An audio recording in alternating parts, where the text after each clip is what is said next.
വലിയൊരു എസ്കലേഷനാണിത്. നമ്മൾ പ്രതീക്ഷിച്ച പോലെ തന്നെയാണ് ഈ മേഖലയിൽ സംഘർഷം വളരുന്നത് എന്ന് വേണമെങ്കിൽ പറയാം. അമേരിക്കയുടെ ഏറ്റവും വലിയ ഒരു എയർബേസ് ആണിത്. ഈ മേഖലയിൽ 10-20ഓളം എയർബേസ് ഉണ്ട്, വലിയ എയർബേസുകൾ അമേരിക്കയുടെ.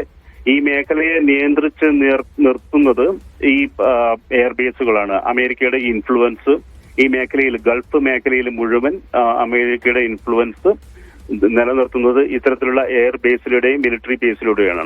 അവിടെ ഏകദേശം അമേരിക്കയുടെ തന്നെ ഏകദേശം 40,000-നും 50,000-നും ഇടയ്ക്ക് അമേരിക്കൻ സോൾജേഴ്സും ഇവിടെ നിലനിൽക്കുന്നുണ്ട്.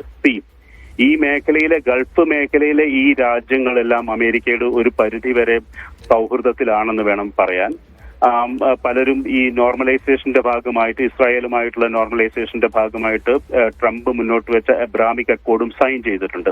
പക്ഷെ ഈ മേഖലയിൽ അമേരിക്കയുടെ എതിർത്ത് നിൽക്കുന്ന ഒരേ ഒരു രാജ്യം ഇറാനാണ്. അപ്പോൾ ഇറാൻ ആണ് ഇപ്പോൾ ഈ മേഖലയിലെ അമേരിക്കൻ താല്പര്യങ്ങളെതിരെ അറ്റാക്ക് നടത്തിയിരിക്കുന്നത്. ഇവിടെ ഒന്ന് ശ്രദ്ധിക്കേണ്ടതായിട്ടുള്ളത് എന്താണെന്ന് വെച്ചാൽ, ഈ അമേരിക്കയ്ക്ക് ഇറാനെ ആക്രമിക്കണമെങ്കിൽ ഇറാൻ വരെ വന്ന് ആക്രമിക്കണം. പക്ഷേ ഇറാന് അമേരിക്കയെ ആക്രമിക്കണമെങ്കിൽ അമേരിക്ക വരെ പോവേണ്ട ആവശ്യമില്ല. കാരണം അമേരിക്കയുടെ താല്പര്യങ്ങൾ ഈ മേഖലയിലാകെ ചിതറിക്കിടക്കുന്നുണ്ട് എന്നുള്ളതാണ് ഒരു വസ്തുത. അവിടെയാണ് ഇപ്പോൾ ഇറാൻ ഒരു ആക്രമണം നടത്തിയിരിക്കുന്നത്. ഇറാന്റെ വളരെ സമർത്ഥമായിട്ടുള്ള ഒരു സമ്മർദ്ദ തന്ത്രം തന്നെയാണിത്. ഇന്ന് ഇറാൻ വിദേശകാര്യമന്ത്രി റഷ്യൻ പ്രസിഡന്റുമായിട്ട് സംസാരിച്ചിട്ടുണ്ടായിരുന്നു. ഒരുപാട് ചർച്ചകൾ ഈ മേഖലയിൽ നടക്കുന്നുണ്ട്. ബാക്ക്ഡോർ ഡിപ്ലോമസിയും ഓൺ ഓഫും ആയിട്ടുള്ള പലതരത്തിലുള്ള ഡിപ്ലോമാറ്റിക് മൂവ്മെന്റ്സും നടക്കുന്നുണ്ട് ഇവിടെ.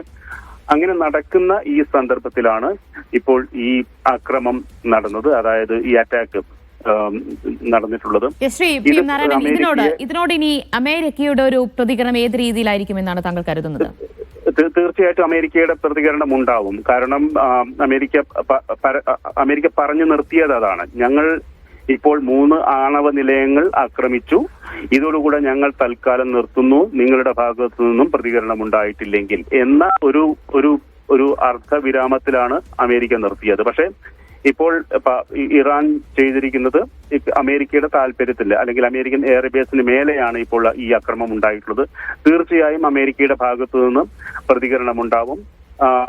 ഇത് ഒരു തരത്തിലുള്ള എസ്കലേഷന്റെ മോഡിലേക്ക് തന്നെയാണ് കാര്യങ്ങൾ പോകുന്നത് എന്ന് വേണം നമുക്ക് കരുതാൻ. കാരണം ഇവിടെ ഒരു പ്രധാന പ്രശ്നമായിട്ടുള്ളത്